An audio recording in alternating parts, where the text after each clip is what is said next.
সন্তান যখন বড় হতে থাকে ধীরে ধীরে মা বাবার কাছ থেকে সন্তান দূরত্ব হয়ে যায়। দূরত্ব হওয়ার কারণ এটাই, সন্তান তখন নিজে মনে করে আমি অনেক বড় হয়ে গেছি, আমি অনেক কিছু বুঝে গেছি, বাবা মাকে আর প্রয়োজন নেই।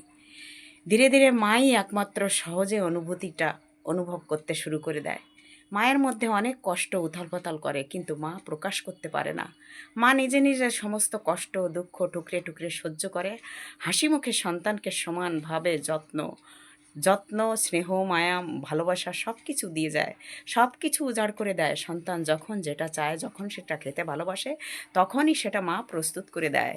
কিন্তু মায়ের মধ্যে তবু যেন দিনে দিনে কেমন একটা কষ্ট বাড়তে থাকে, দুশ্চিন্তা বাড়তে থাকে। ধীরে ধীরে সন্তানের বিয়ে যখন হয়, মা তখন আনন্দে কাঁদে না দুঃখে কাঁদে, মায়ের চোখে জল এসে যায়। ছেলের বিয়ে হলে মা কেন কাঁদে জানো?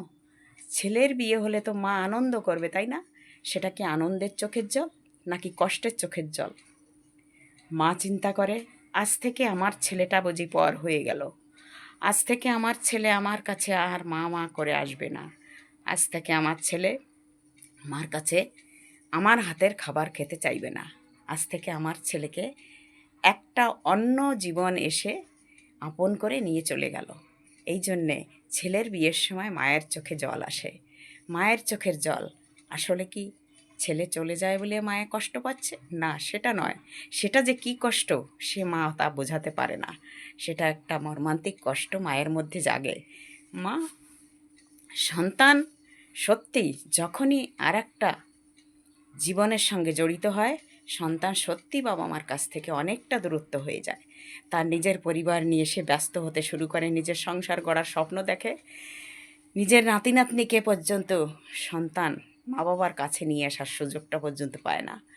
মা বাবা একটা কোণাতে পুরনো খাট, পুরনো দরজা, পুরনো আলমারির মতন একটা বাড়িতে পড়ে থাকে। পুরনো আলমারি, পুরনো খাট, পুরনো দরজা যেমন হয়ে পড়ে থাকে, বাবা মা সেরকম দূরত্ব হয়ে আস্তে আস্তে একটা বাড়ির কোণায় পড়ে থাকে। বাবা মায়ের মধ্যে অনেক কষ্ট জাগে।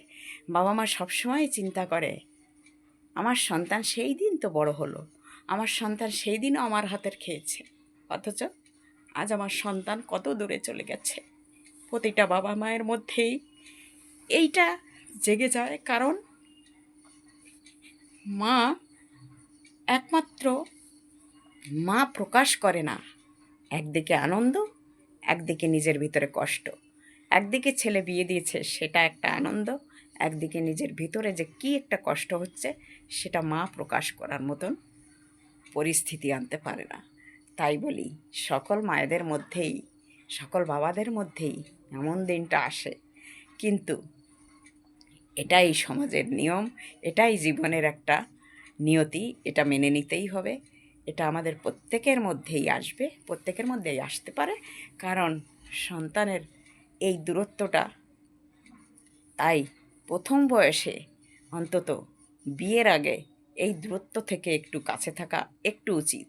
কারণ বিয়ে করলে তো দূরত্ব অবশ্যই অনিবার্য। মেয়েও তাই, ছেলেও তাই, সকলে একই ব্যাপার, কোনোটা আলাদা নয়। তাই ছেলের কষ্টটা একটু বেশি হয়, কারণ ছেলে তো সারা জীবন ঘরেই থাকে, ছেলে তো সারা জীবন কাছেই থাকে, ছেলে তো চোখে চোখে থাকে, তাই না? মেয়ে তো দূরে থাকে। তাই ছেলের যন্ত্রণাটা মায়েদের মধ্যে বেশি জাগে। তাই কোনো ছেলে বাবা মাকে এমন কোনো কষ্ট দিও না। যারা আমার ভিডিও দেখছো, বাবা মাকে একটুখানি শান্তি দিও, তোমাদের ছেলে মেয়েদেরকে বাবা মায়ের কাছে একটু পাঠিও। সবাই ভালো থেকো, সুস্থ থেকো, দেখতে থাকো আমার পরের ভিডিও, ভালো ভালো ভিডিও দেখবে। টাটা।